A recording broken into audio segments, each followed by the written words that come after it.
I'm still gonna teach. So last week I introduced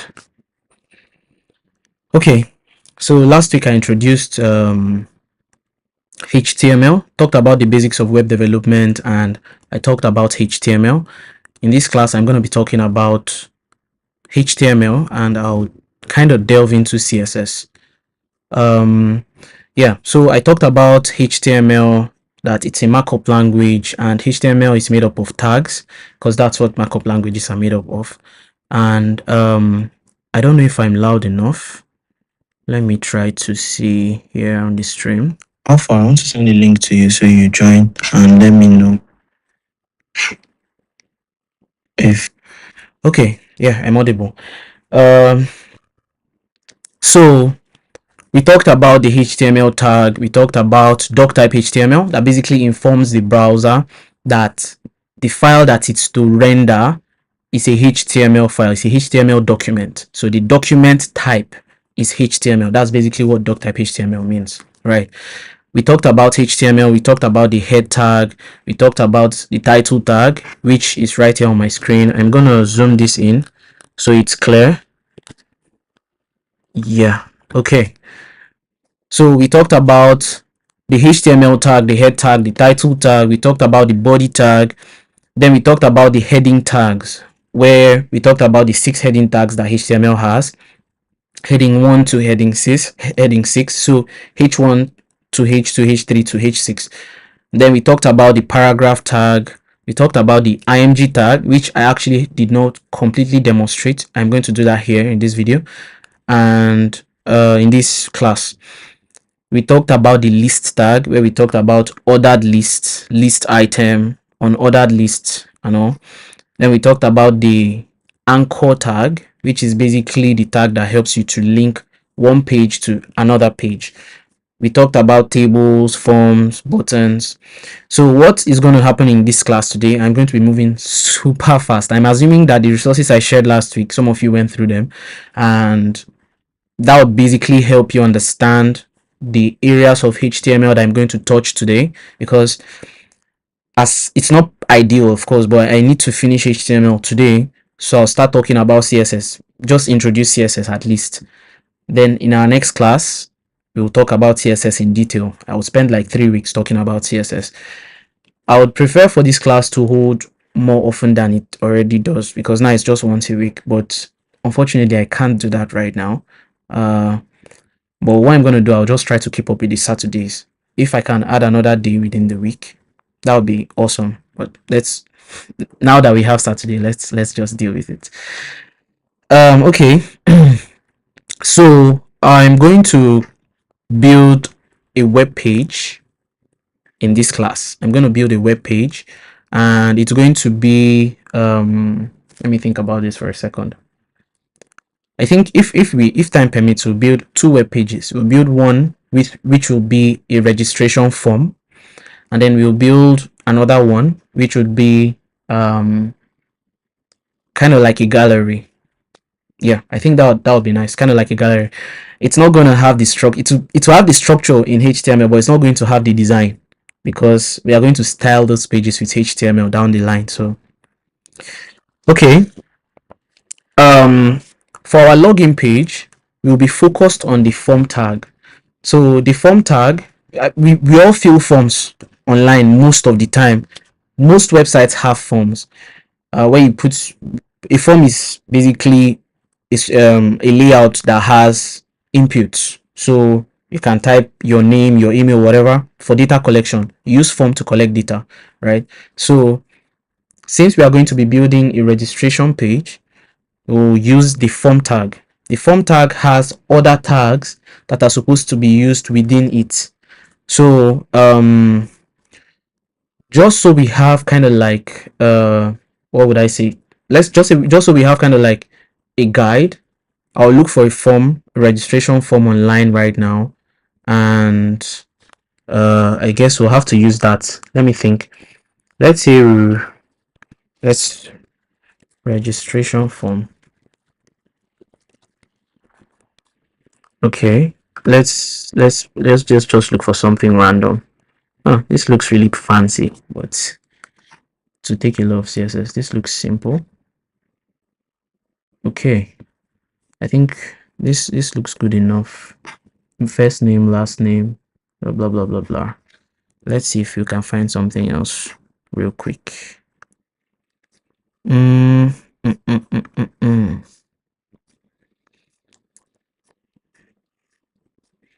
You know what? I think this design looks good. We don't necessarily need to follow it to the letter, but we can just adopt the structure. So let me open this up in another page, another tab, so we'll have a better look. Of course, it took me to the main website. 1 second. Open image in new tab. Okay. Yeah. So this is just a basic registration form, and we might not necessarily copy this design, but this will give us an idea of the structure we will be looking at, right? Now, I want to explain how we are going to go about this, and I'll do that on Canva. So we can basically do what we can do a whiteboard, so I can highlight some areas for better understanding. I'm going to attach a file here, which, okay, let me download this image, save, and I'm going to import it here on Canva. You don't have to use Canva, but I use Canva. I do a bit of design, but not just playful design, not professionally. So I do a bit of design, and I basically use that to play around. I use Canva to play around sometimes. So this is what we are going to just quickly work on with HTML. Why am I putting this on Canva? I want to explain HTML structure and how you can lay something, like how you can basically build a layout. If you understand how to structure your HTML properly, know which tag should go into the other, it will help you to look at a design and you know exactly how to structure it without looking anywhere, without doing any research, right? I do this a lot, because working as, if you are going to design a web page, most of the time a designer would provide you with a design on Figma or something. As a professional, you're supposed to look at it and know exactly what to do, right? You need to know the exact thing, that exactly how you're supposed to structure the page so it looks exactly like what is on Figma, right? For those of you that don't know what Figma is a design tool that product designers use to design screens for websites and mobile applications, basically software design, right? And if you are an absolute beginner, a designer would basically make a design, something like what you are looking at on the screen here, and the developer will look at that design and use it as a guide to build the software to look exactly like what the designer made, right? So looking at this form, it's really basic actually, and I'm going to be using my pen here to illustrate the areas and what they are. So this purple like gradient with blue background that you're looking at, we are going to use a div tag. This area here, we are going to use a div tag. A div tag is used for layouts. A div tag is used for layout, right? So when you are building layouts, you use div tag. This here is our form. This basically this entire card here, it's a card actually. It's a card. It's a card, and it has like a shadow, so it looks like it's lifted off the background. So this we can make this a form. Let me see. You can either make it a div or a form. I don't have a tablet, so pardon my handwriting. Else I would have used like a pen or something. And this is obviously an input. So this element here is an input. input.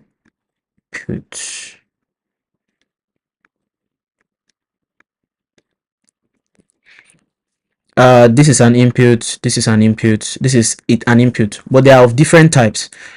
First name and last name are input tags or input elements of text, type text. Last week I talked about HTML tag attributes.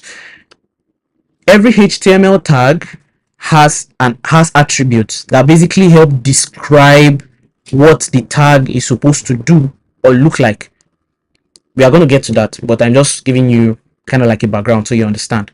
So the type attribute of this input is called text, because what it's supposed to take in is a text, right? This too will take in text. This will obviously an email, so there's a type of input called email where you can that expects an email, and if you don't pass an email, it will know you did not pass an email, so it will flag you, and I'll show that here too. This is a password.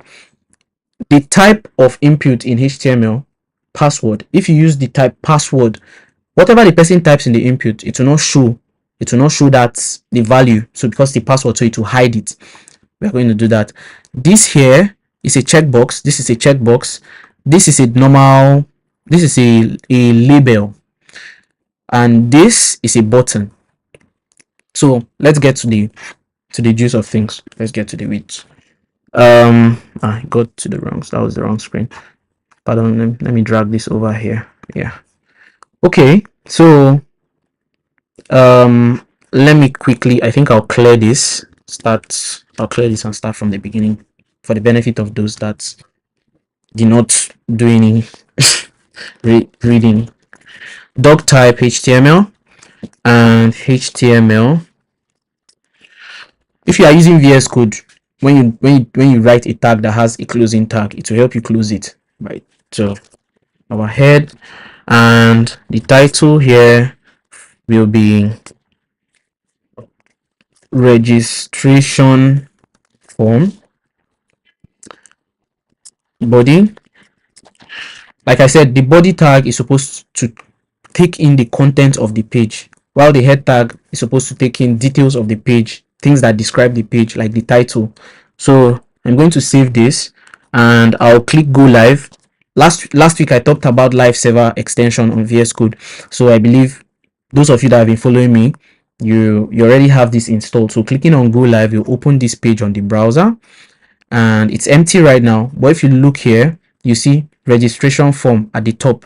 I'm going to zoom into, can I zoom? Gosh, I don't know if I can, but I guess you guys can see. I don't know if I can zoom. Let me see if I can zoom zoom this screen. I don't know if my laptop will allow me to do that. Okay, just so we don't waste our time here, I'm going to figure that out after this class. Maybe in our next class, I'll look for a way to zoom so you see the tab closer. So if you look closely, you see registration form here at the top, and the page is empty because we've not actually written anything. So in our body, as discussed, as we've identified from Canva here, you see this is going to be a div tag, right? So inside the body, we are going to create a div tag. A div tag is not self-closing, so it has an opening and a closing tag. So this div tag is going to contain the entire layout. It will contain the entire layout of the registration form. And before I proceed, there's something I just quickly want to touch on. It's very, very important. So those of you that are starting out, it's important that you understand this concept. Now, I believe the goal of learning how to build web applications is to actually build web applications at the end of the day, right? So in that case, you have to work with one person or the other while you are in this process, right?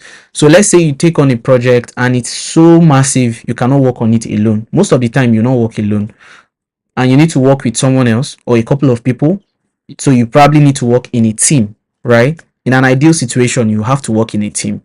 That means you need to learn how to work with other people. One of the most difficult things with working in a team is not even communication or stuff like that.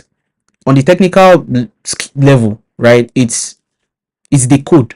the code turns out to be a problem, because everybody writes code differently. Everybody does their thing the way they want to. That's why when you work in a team, it's very important to have a set of standards that you guys follow, so that when Moses or whoever your teammate is sick, you can go back to the code that Moses wrote and change something, because you look at the code and you read it and you'll be able to understand it. But if Moses wrote the code in such a way that it's only Moses that can understand it, then you have to wait for Moses to get well before you can make modifications, or Moses has to be the one to make the modifications, right? So it's very important. And where I'm heading to with this is, I want to show you guys how to write comments in HTML. Comments are important, especially if you have a lot of lines in your file or your code, whatever. You need to sometimes highlight areas of your code that even yourself will have to look at to remember exactly what that section does. So commenting code is not just for your other teammates, it's for yourself, your future self, because when you're working on a lot of things, sometimes you forget something and you just write it there, right? But if you left a comment, you will know exactly what it does without having to read through the entire code. To write comments in HTML, for those of you using Windows, this is kind of like a shortcut. So Control // so Control // is the slash that basically faces forward like this.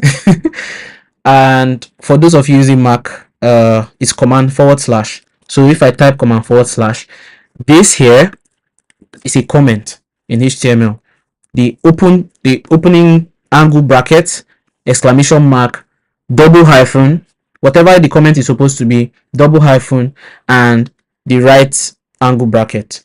So the reason why I did not actually type this out is because there's no point typing it out all the time. So you just have to use the shortcut on VS Code. And most IDEs, even if you are using other IDEs, using Command / or Control / on Windows, Control / on Windows should basically pop this for you. So right here I'm going to type form layout. This doesn't actually show. Yeah, so if you're a bit confused, comments don't show on the page. They are just for readability purposes. So when someone looks at this code, even if it's yourself, you know exactly what it does. So this is our form layout, and if we head back to our structuring here, this is a div, and the next layout here, the next element in the layout is the form, right? So we are going to use the form tag, and inside the div tag here we are going to have form. Form is the form tag has an opening and a closing tag. Form, and we are going to have first name in our form. The form basically we use it to collect data from users. We'll have first name, last name, email, password, and we'll have remember me or something. Let me think of a checkbox. Accept terms and conditions. You all accept terms and conditions without reading them. So terms and conditions, we'll have gender. Gender will be a radio button, which I'm going to show here. We'll have gender. Let me think of another data that you might collect from users that has a different type. We'll have something like country of origin, right? I'm using country, I'm not using state, because there might be people not watching from Nigeria, so I'll use country, so it's a bit more generic. Country. Let me think of another element that we can use. Description, right? So let's just first name, last name, email, password, gender, country, age. Yeah, that's a good one. Date of birth, age, date of birth, however. But I'm actually talking about all these things because it will help us explore most of the input type elements, right? So our first element here is going to be the first name, right? Input is a self-closing tag, so you don't need, like, it basically closes itself, so you use a / and an angle bracket to close it. And the type attribute for this input tag is text, right? There's another attribute that inputs have. I'm sorry, I'm not going into attributes so deeply because I expect that you may have read this in the resources I shared last week, because there are a lot of HTML attributes and for tags, and I can't cover all of them if we need to move as fast as I want us to. So you have to read those up on in W3 on the, I think I shared W3 schools, I shared free code camp, I shared Mozilla. So the 3 resources I shared, and I think I shared something else. 3 of them, you actually have to read up on HTML tags, you read up on HTML attributes. I believe some of you that did, you may have already gone through all this. So yeah. So the type of this input is text, and we are going to, let me save this so you see exactly how it looks. So what is our input? It's not, I can't find it. Wait a second. So I'm not sure why it's not showing up. 1 second. Either way, let's debug. That's the thing. Sometimes you'll be writing code and what you expect to happen doesn't happen. In fact, expect it more often than not. Most of the time, what you are working on will not work the way you expect it to. So if something works the first time, that's the happiest path you can ever experience as an engineer, right? Expect it not to work. Like now, we just added an input here, but it's not showing on the page. How do we debug this? This is another lesson. How do we debug this? You've written the code on your IDE and you've gone to the browser, nothing is showing or it's not behaving exactly as expected. You right click. So when you right click on the browser, there's a shortcut for this. I'm just going to show you the long process first before I talk about the shortcut. And I don't want to talk about the shortcut sharp because in different computers, I think there are different shortcuts and I can't remember all of them. When you right click, the browser has what is called a developer tool, right? The developer tool helps developers to debug websites, to help them find errors or understand the structure of their website or the style of their website if they need to make some changes or they need to understand why something is happening. So that's, you can open that up when you click on the inspect option here. So let's start from the beginning. Right click, inspect. When you click on inspect, for some of you that have not actually configured this on your browser, it's in your browser, but the reason why I'm saying configured is going to look a bit different, right? That's what I'm talking about. When you are opening it for the first time, it's going to open up at the bottom of the browser instead of the right side. I prefer it to be on the right. It's kind of more generic to be on the right, but I'm going to show you how you change it. So you can see here, I wish I can zoom this in. 1 second, let me see if I can. Oh, awesome. Okay, so this is large enough. So when you open up the developer tool, there's a menu on the top right, you can see different areas that you can basically put the tool. You can either put it on the left, you can put it at the bottom, you can put it on the right, or you can just make it a separate window, which we will not be doing. So this is how it's going to look like if you're opening it for the first time. Oh, there's our input. I think it's because the page was zoomed out or zoomed in. I don't know what happened, but that's what I was looking for. It's good that it did not show up. At least now I've got to talk about developer tools, right? So if you want it to be on the right side, you just click on this icon here and you see this option. Clicking on it to put it on the right side. You can see here that we have an elements tab, and this basically has our entire page. Mind you, you cannot change code here and it changes on your IDE. It's not possible, right? Whatever you do on the browser remains on the browser. When you reload the page, it goes away. But sometimes, if you just want to experiment, you can use the browser. But just know that when you reload the page, your changes will just disappear. So this is our page here. You can see all the elements lined up and structured on the browser. If I click on the head, you see the title. Click on the body, you see everything that we've written. See our comments in here and the div, the form. Now, one beautiful thing about the browser developer tool is it helps you understand the reach of an element, the bounds of an element. Now, why is this important? It's very, very important because Knowing where the bounds, when knowing the bounds of an element, it means you understand how HTML is structured. It basically helps you understand HTML structure. And I'll explain this. Watch.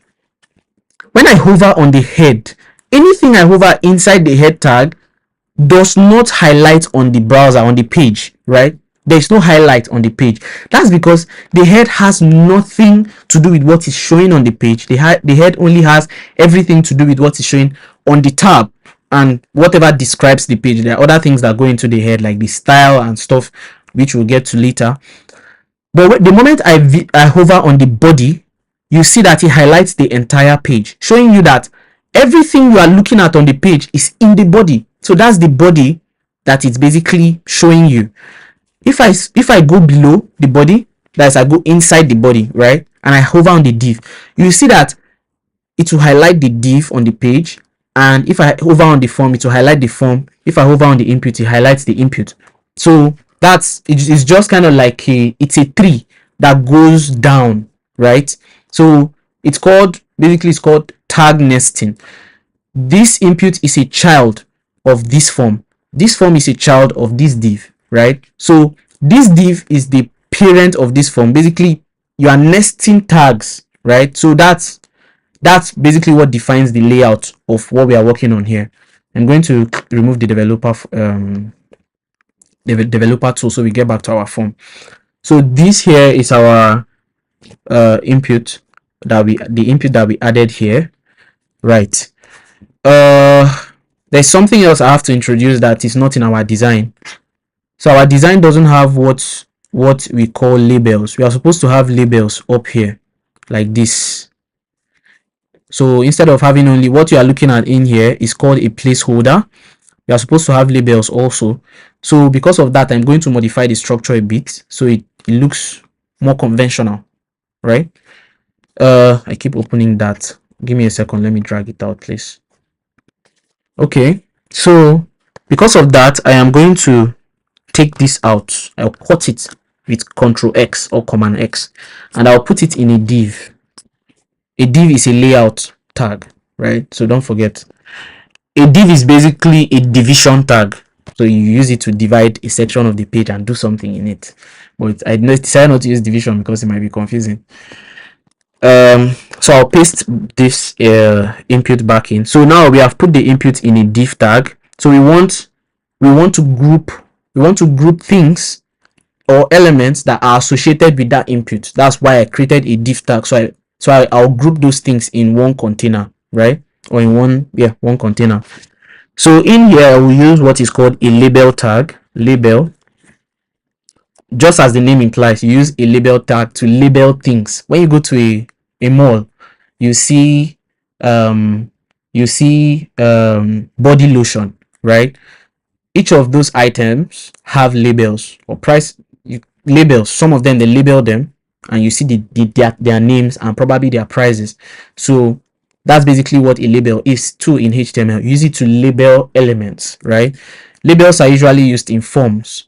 So when you create an input, you label that input so that when someone looks at that input field, they know exactly what it is. Right here, our label is going to be first name, right? Because that's what this input is, right? So first name, save. If we go back to the page, you see the first name here and you see the input. So this is the label and this is the input, right? I'm going to zoom this in a bit again. Okay, so I think it's big enough. Label input. We are going to add another attribute here called placeholder to the input, right? Placeholder. The placeholder attribute shows you whatever I put in the placeholder attribute is what will show in the input before the user types anything. So right here I'm going to type first name. If I go back, you see this is what we typed in, the placeholder. You can't actually remove it because it's basically basically informing the user what to type in. So when you start typing, it goes away, right? But if you don't type anything, that's just what will show up there, the placeholder.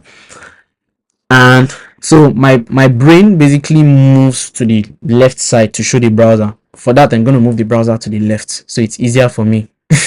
I keep making that mistake for some reason. Okay, so now let me quickly inspect this on the browser. right click, inspect, and now this is why I created the div to group. This is the div we created.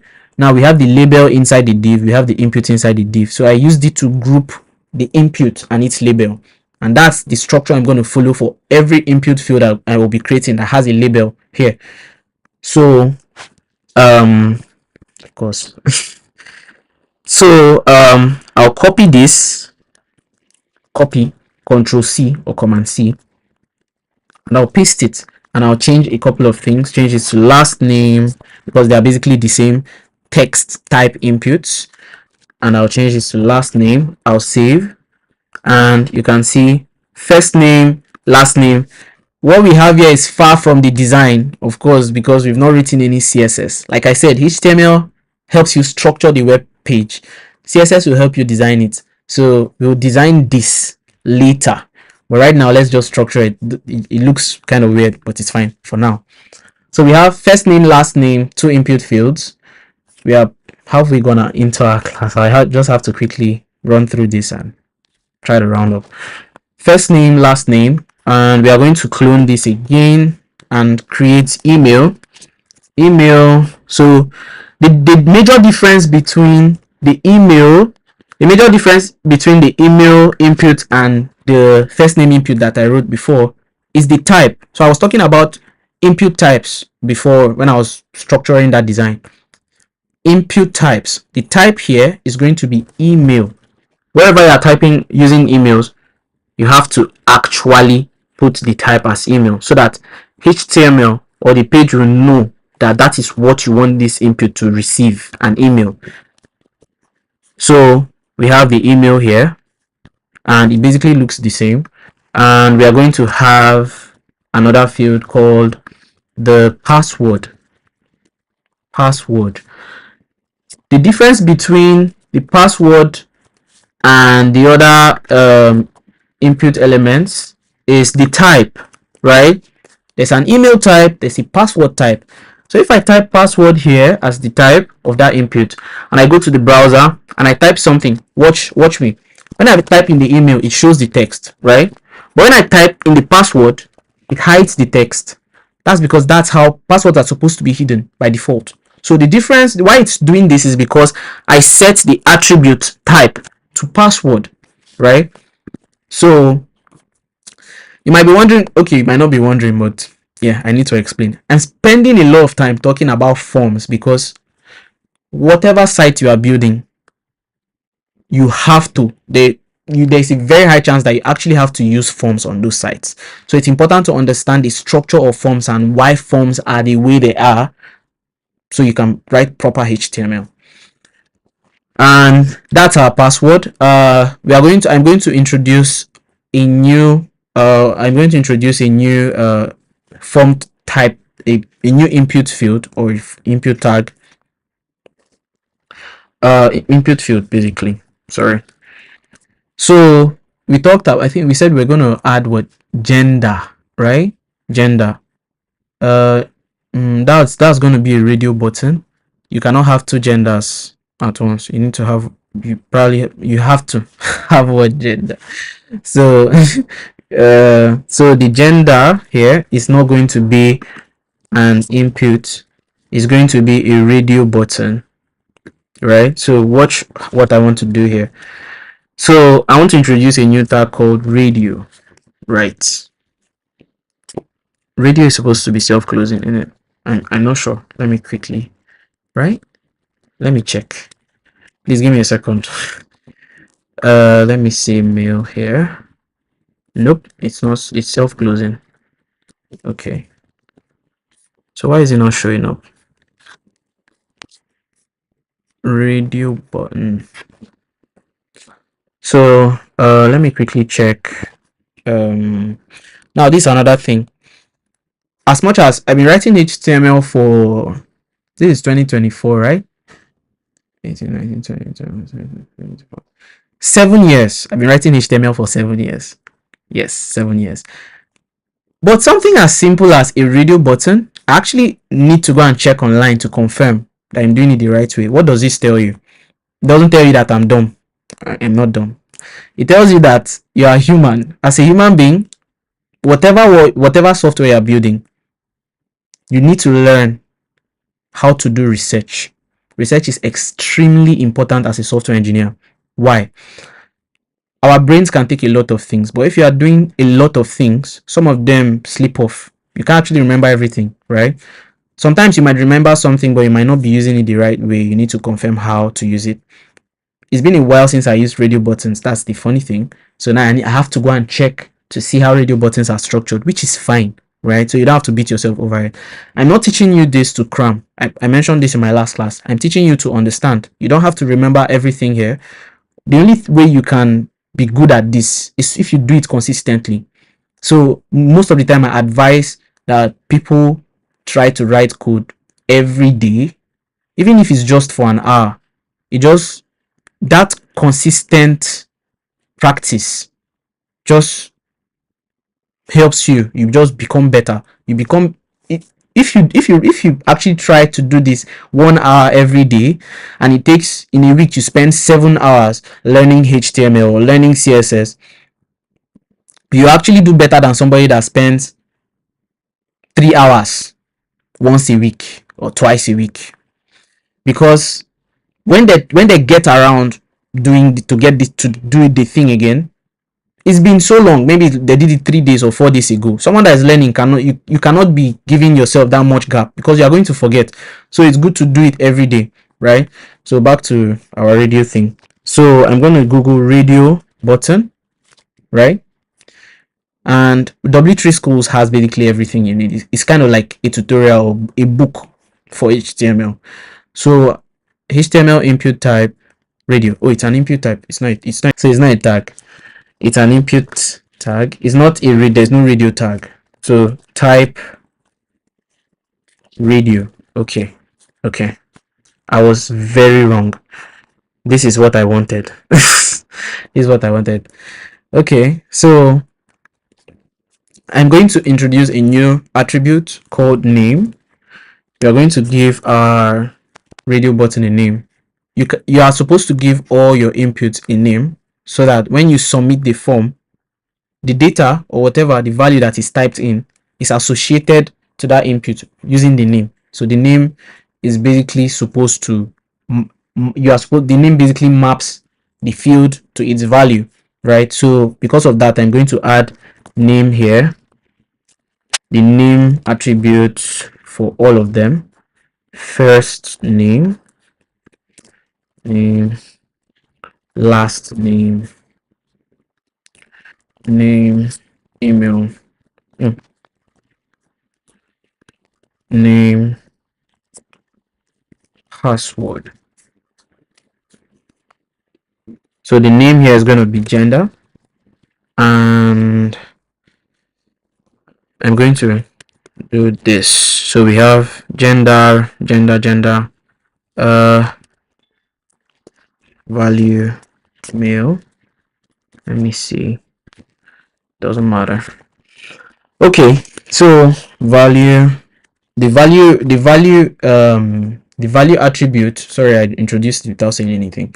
The value attribute basically, you use the value attribute to give a value to an input, to give a default value to an input.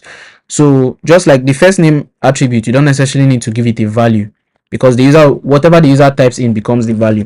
But for the gender, since each of these radio buttons are they are supposed to hold single values, right? So you type in the value as the default. Exactly. So this radio button is going to be a bit weird, because each of these need, like, each of the inputs need a label, right? You've seen that I've added 3 radio buttons, but they showed up as just 3 circles, no labels. So the user will not know what to click on, or what you expect them to click on, right?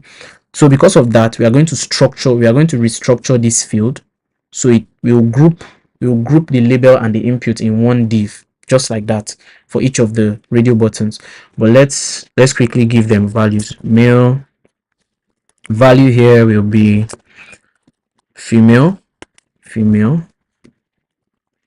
and value here will be, let's say, order. Yeah, so I'm going to put this in a div, and I'm going to give it a label called mail. So I'll quickly save this and show you why we needed to group this like this. Why we needed to group the label and the input in a div. So you can see here gender, and this is male. The remaining two circles are just there. You don't know what they are, so you have to give them labels. So you can either put the label before or after the input. So I'm going to put it after the input so you see the difference. I'll not save it yet. This is how it looks before the label, before the radio button input.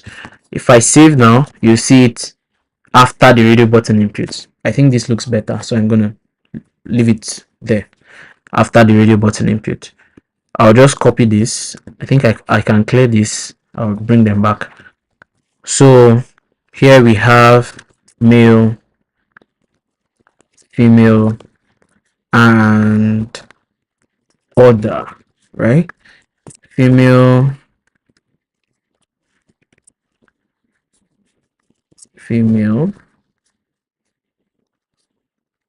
order. Okay, so we have our gender here. We have the first name, last name, email, password, gender. So now there's something I have to tell you. You might be wondering why I give all the genders the same name, all the gender types the same name. It's because a radio button, no matter how many radio buttons you have, if they are supposed to be associated with one value, if they are supposed to have one value, you need to give them the same name. And I'll show you why. If I change this name to gender 2 and I change this one to gender 3, if I save and I click on male, I can click on female and I can click on order. So you can select 3 of them at once, which defeats the purpose of a radio button. A radio button is supposed to, it's basically a list of options that is not too long, because if the list of options becomes too long, then you use something called a select. But if the list of options are not too long, like gender, for example, gender is a short list generally, right? So if the list of options is not too long, you use a radio button.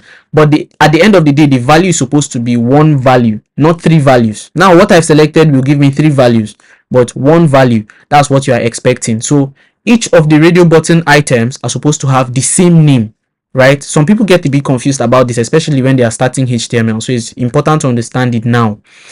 A radio button, all the radio button inputs are supposed to have the same name as far as they are associated together, and you expect a single value. If you want multiple values, you don't use a radio button, you use something called a checkbox, which we'll get to at the end of this. So I'll change the name.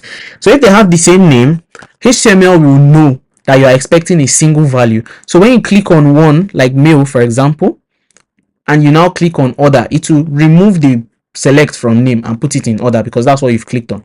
If you click on female, it moves it just like that because they have the same name.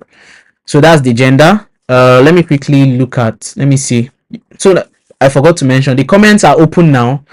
If you have questions, start typing them there right now, because after this I'm going to get to that and I'll just answer your questions.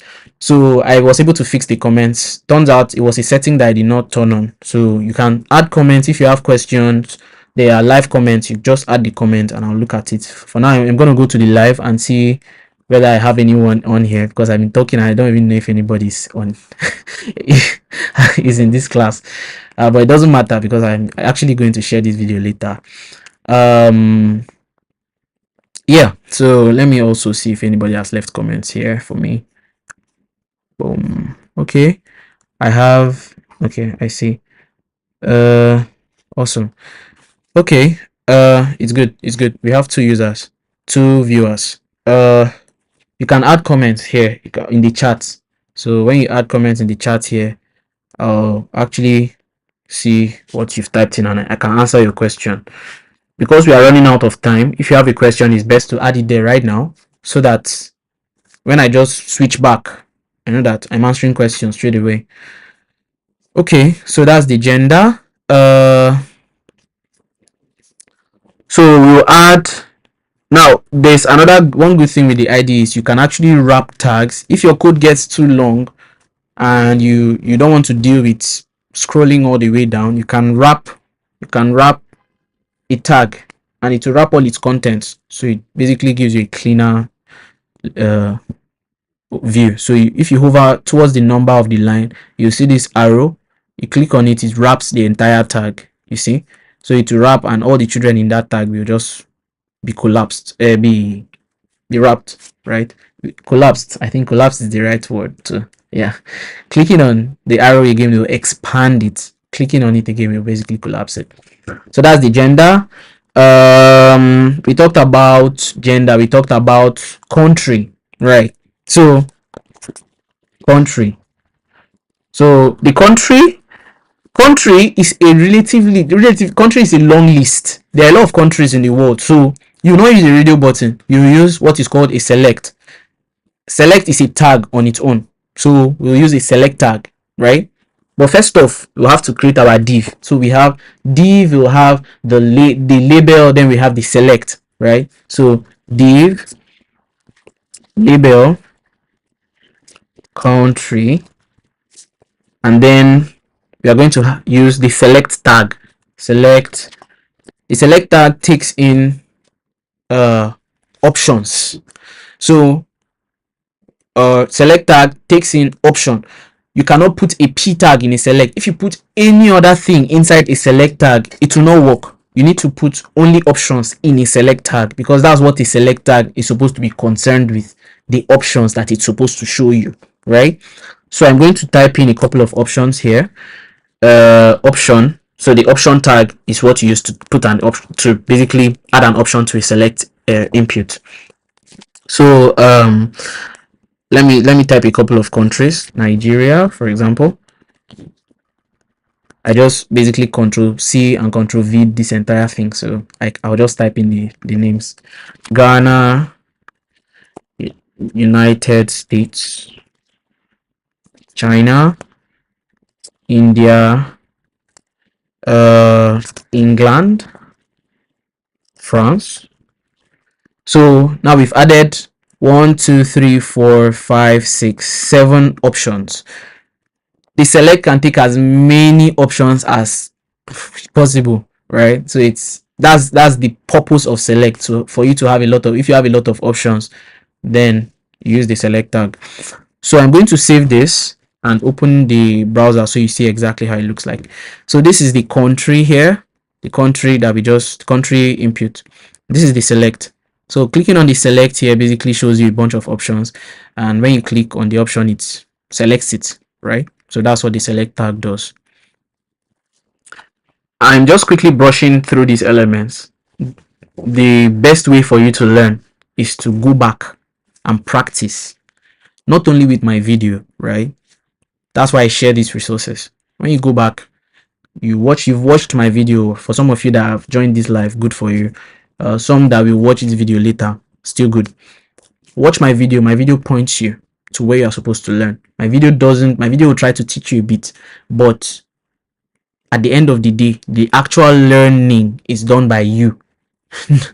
I just try to basically point, right?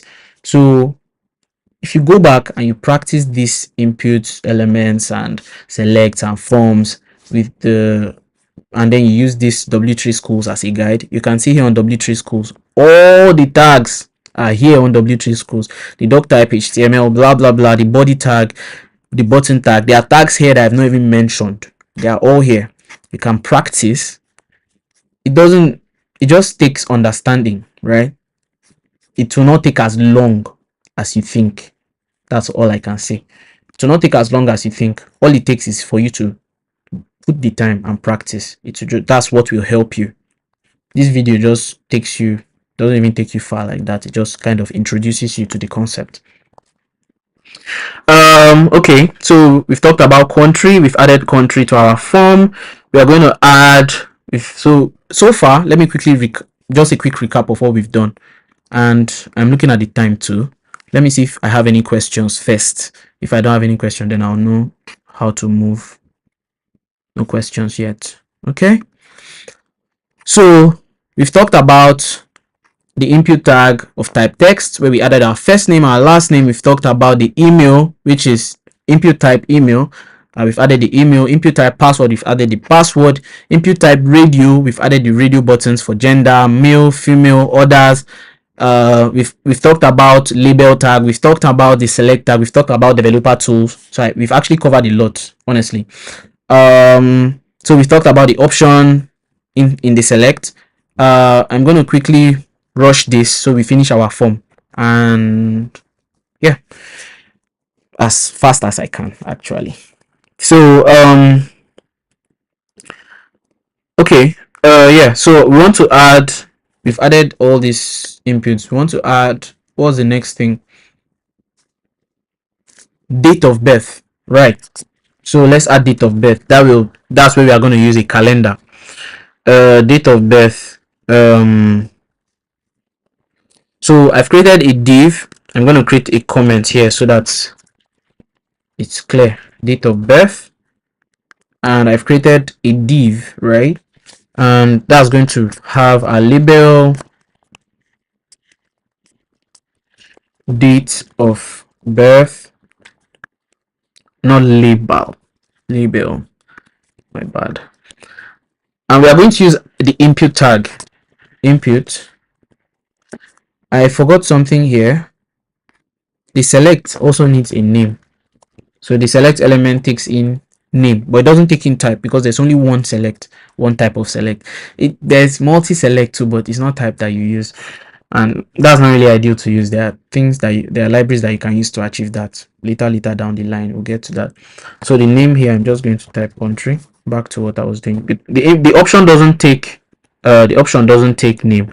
The option kind of takes value if you want to use a different value from what is here.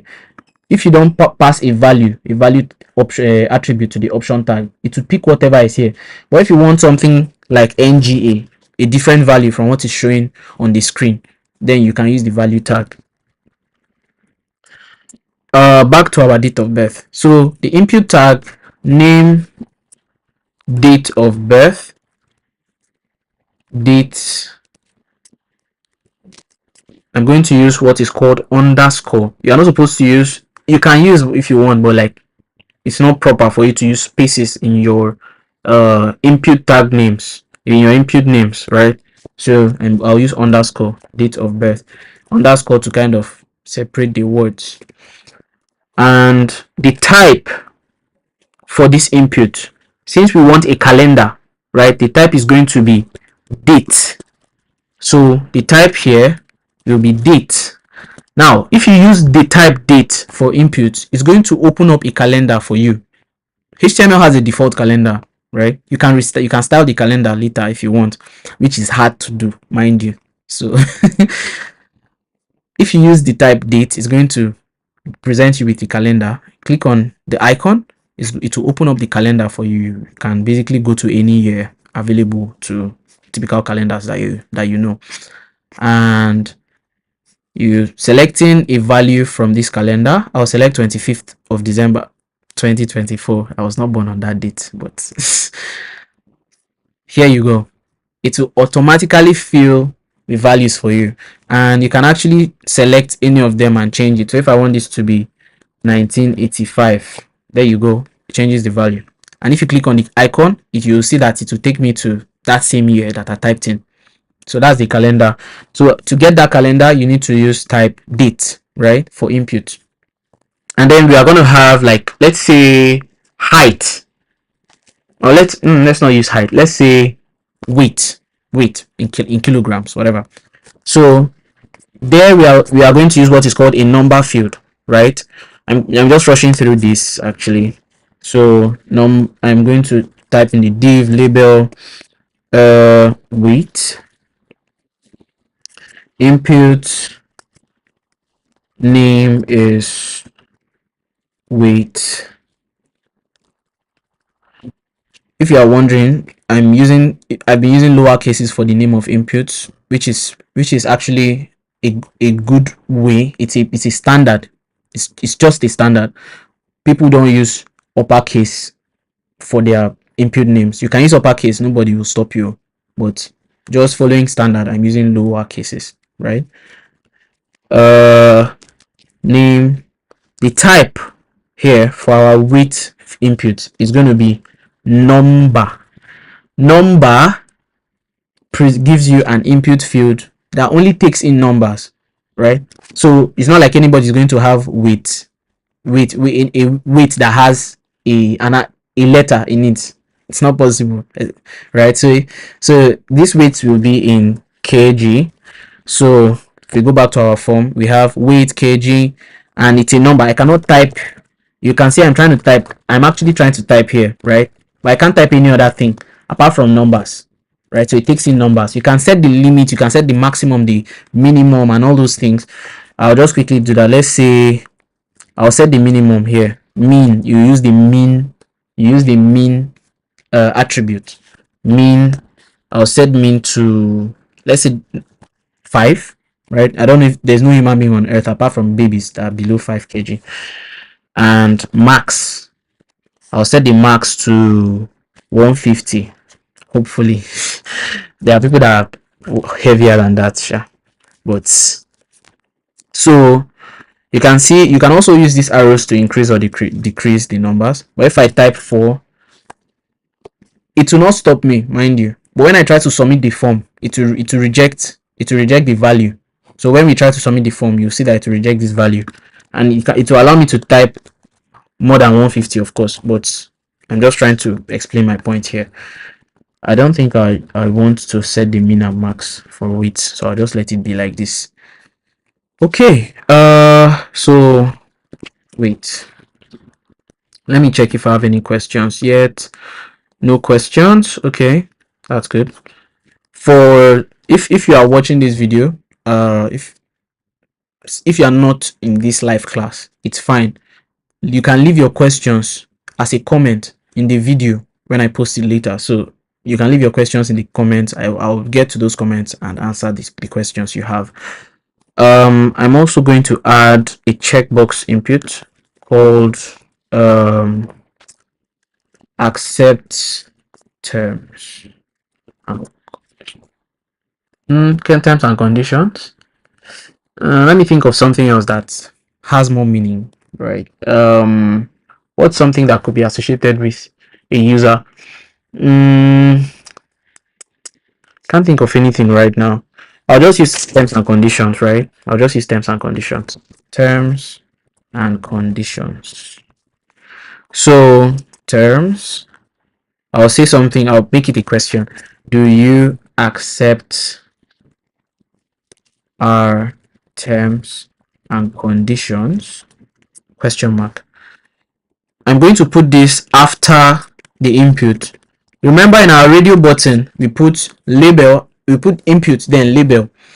So that's what I'm going to do here, because what we are using, you see, input label in this radio button. What the input we are creating here is called a checkbox. So it's kind of like a radio button, but it allows you to pass multiple values. I think down the line when we start building sites, I'll use checkbox with that accepts multiple values, checkboxes, so that you see how it's used. So input terms, the name is, I'll type terms and conditions, and then for the type, I'll use, mind you, checkbox. So type checkbox. Remember, the other input that takes in one value is type radio. This one that takes in multiple values, so you can click as many checkboxes as you wish, is of type checkbox, and you'll see the difference. So do you accept our terms and conditions? Type checkbox. I've saved it. So you see the difference between radio button and checkbox, right? Radio takes in a single value, it's circular. Checkboxes are basically squares, and they take, if you click on the checkbox, it ticks it.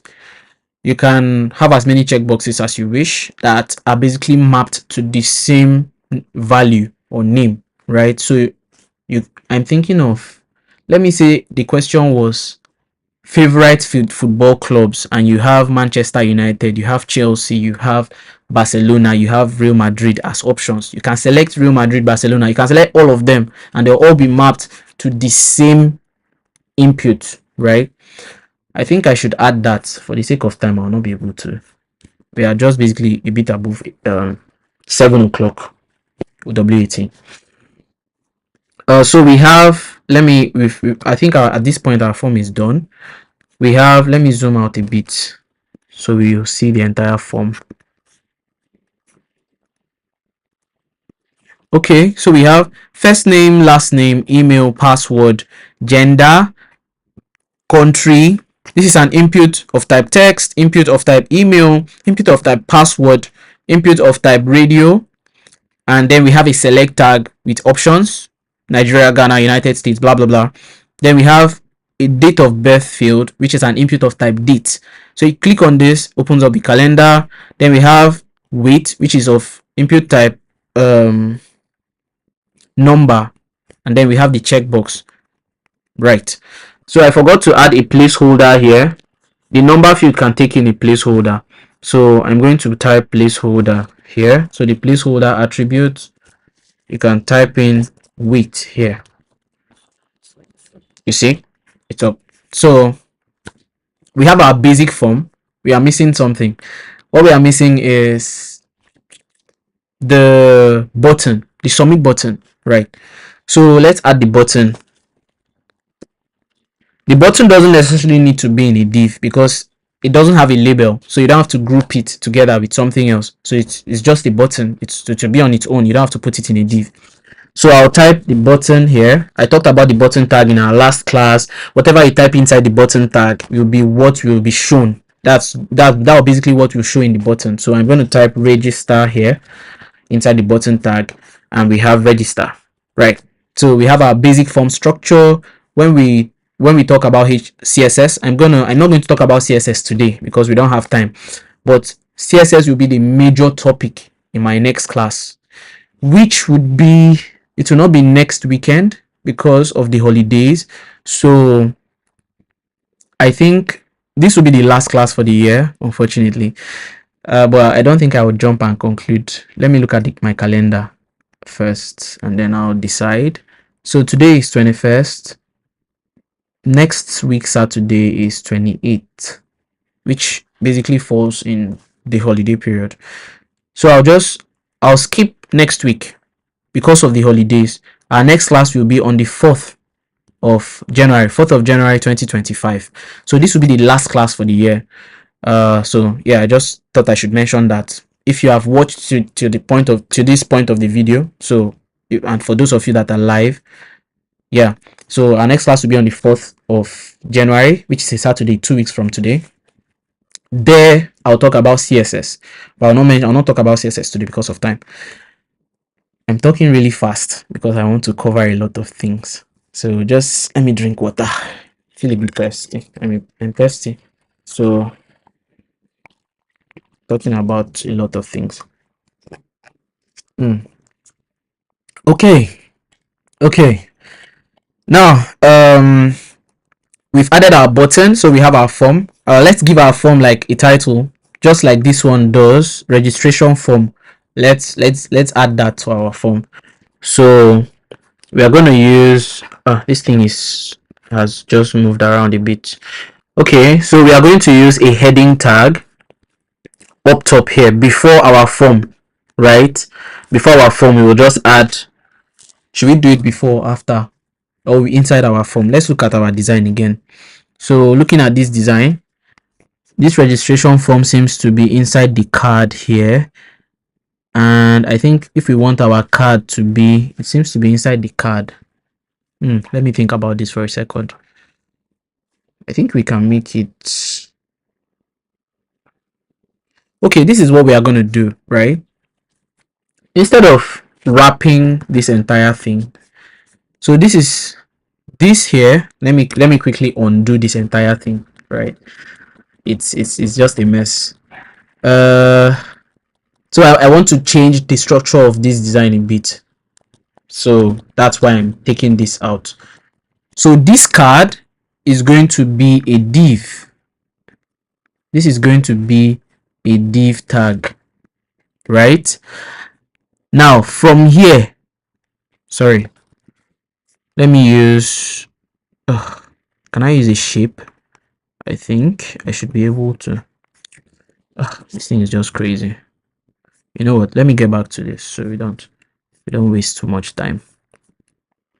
From here, after the registration form text, down to the bottom here, we will use, this will be if our form, right? So this will be our form.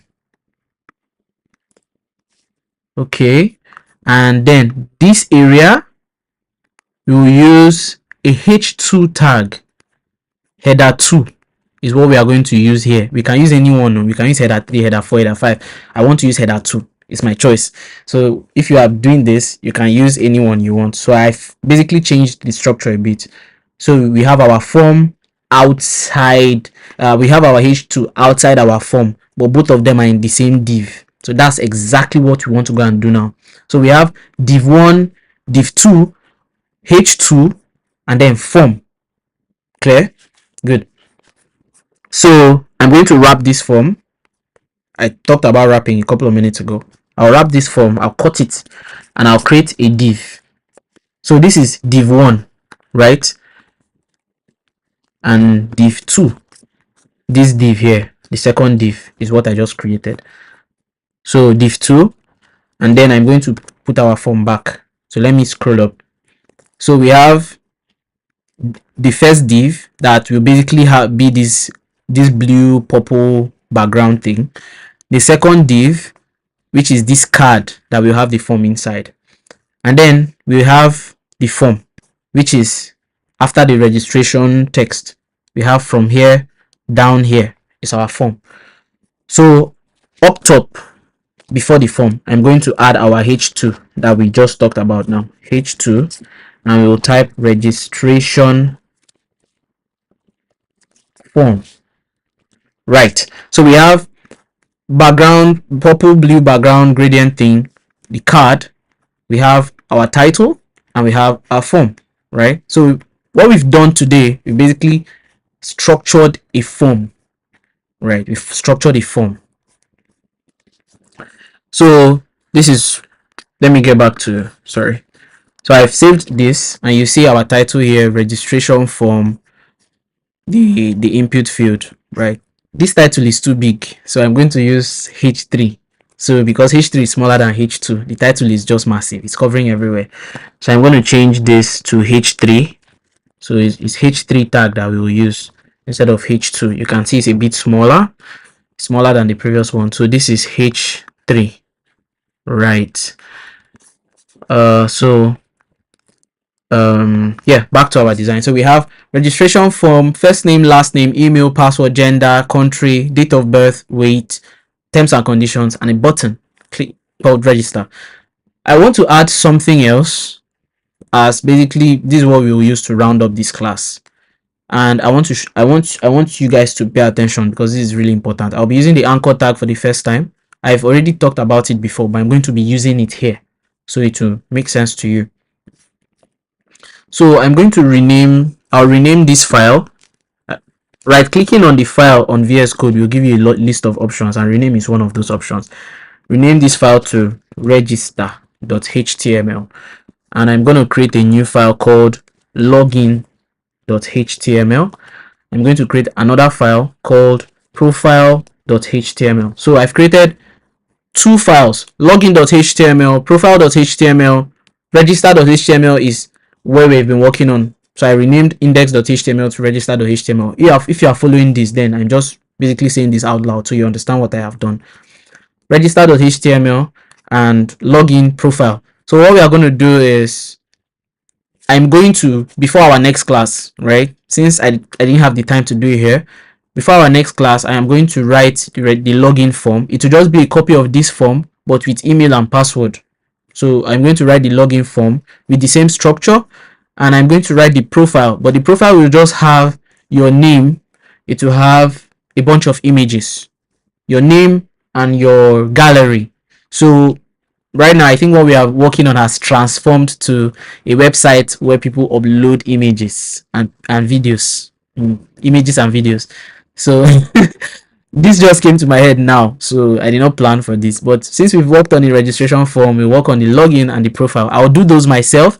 In our next class, I'll talk about them, and then we'll start CSS.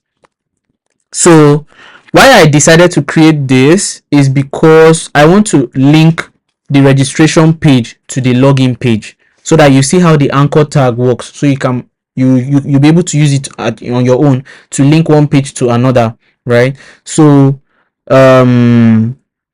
right now nothing is showing up here because index.html does not exist again. I'll change it to register, since we've changed it to register.html, and I'll zoom in so it's clear. Okay, so I'm going to quickly create the basic boilerplate HTML for our login form, so that when we go to the page, it will be visible to us. We'll know where we have gone to. I'll just copy this. You don't have to do that because I'm still going to talk about the login form later in our next class, but I just want to show you how the anchor tag works. I'm not going to copy the form. I'll copy everything apart from the form, right? Copy everything apart from the form, and I'll change this to login. I'll change this to login form. Okay, so we have done that. Nothing will show here because we are on the registration page, but if we go to the login page, I changed registration to login on the browser URL tab. So this is what we have on the login page, right? So this is what I want to do on the registration. After the form, right after the form, I want to add something at the bottom. After the form, it's going to be an anchor tag, and this is what is going to be the content. The content will be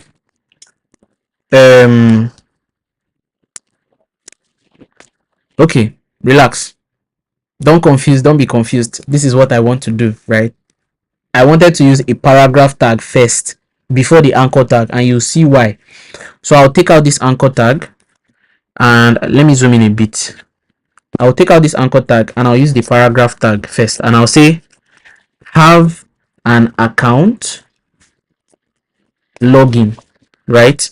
You know, when you go to websites and you want to register, and on the registration form you see this notice at the bottom asking if you have an account, and then it takes you to the login page if you click on the login link.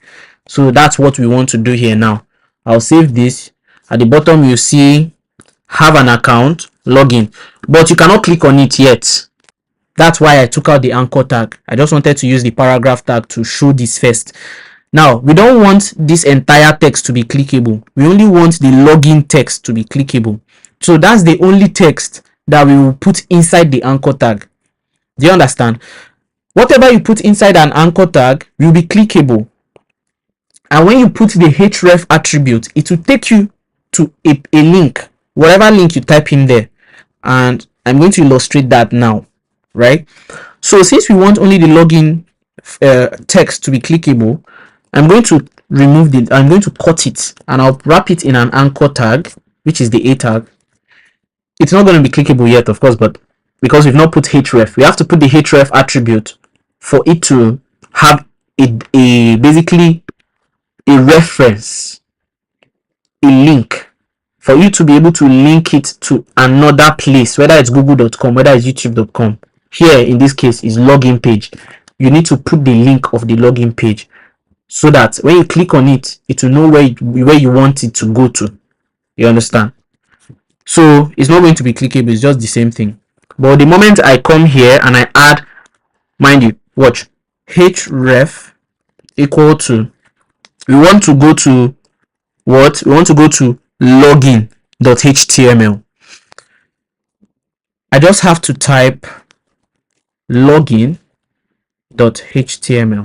and it will know that that is where I want to go to. When I save this and go back to the browser, you will see that the login page will change from black to blue, showing that it's a link. Do you understand? When you write CSS, you can style the color, you can change the color if you want, you can do whatever you want with it, but by default HTML will underline it and make it blue. So you can see here, it's when you have visited that page, it will not show blue, it will show like violet or purple. but it's showing violet pop or slash purple because I visited the page before. Remember, we went to the login page for me to show you the title, right? So you can see have an account, login. You cannot click on have an account because we did not put it in the anchor tag. What we put in the anchor tag is the login. So if you click on this login, it will take you to the login page. And if you watch, look at the bottom left of the browser. I am just hovering on the text and you'll see the link that it will take me to blah blah blah blah blah slash login.html. If I click on it, boom, login page. It takes me to the login page. I'll go back and I'll do it again. So if I come back and I click on it, it takes me to the login page. You can see here it's the login page. So there are a lot of ways you can use this tag, but this is the simplest way you can use it. You can use it, you can put it in an image, you can put an image in the anchor tag, you can do a lot of things with it.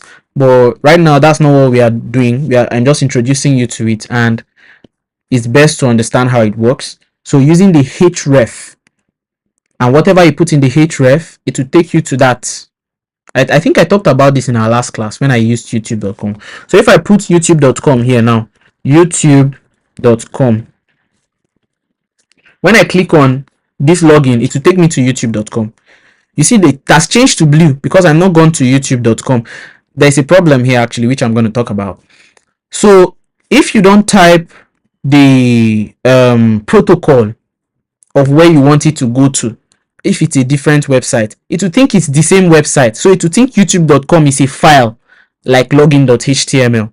So if you look at the link here, you'll see the domain, the port, and then slash youtube.com, which is wrong because youtube.com is another website. So I'm going to type in the protocol, which is https colon double slash youtube.com. That way it knows that you want to go to a different website. You can see that at the bottom it's not showing our own domain, which is the local 123.127.0.0. It's showing https youtube.com. Clicking on this takes me straight to youtube.com. So that's how the anchor tag works. I hope you understand it. A lot of people get the anchor tag wrong, so I had to spend a lot of time explaining it. So yeah, so we've basically built our login page and we have everything we need. I'm going to take this back to login.html. So yeah, I think we've come to the end of this class. I'm going to quickly look to see if I have any questions from any of you. And if you can't think of any question, don't worry. Even if I did not mention that, if maybe you stumbled on something on the internet or while you were reading up on W3 schools or on Free Code Camp, you saw something that wasn't really clear and you need me to explain, make sure you leave a comment under this video. I'm going to get to that comment and answer your question. Since I have not created like a Discord or a group yet on Telegram or WhatsApp for any of us, but before I do that, YouTube is the best way for you to reach out to me to ask questions. Any of the videos, whether it's this video or any of the shorts that I've been posting, just somebody asked a question there a couple of days ago, so just leave a comment, ask any question you wish, as far as it has something to do with what I've been teaching you or anything generally in tech. I'll be able to answer that question if I have an answer to it, of course. So thank you for joining, those of you that joined, and if you've watched the video to this point, it's good. So I'll advise that you guys practice this by reading up on the internet, the links that I've shared. Will I share a new resource?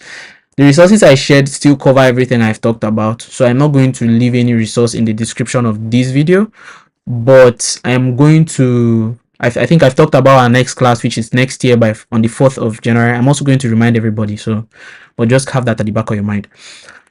Yeah, so we've come to the end of this class. Let me quickly look at the chat to see if I have any comments. Okay, I've seen that somebody left a comment, but it's not a question. So yeah, good talk. So that's the end of this class. I will see you guys next year. I wish you Merry Christmas and Happy New Year in advance. Cheers.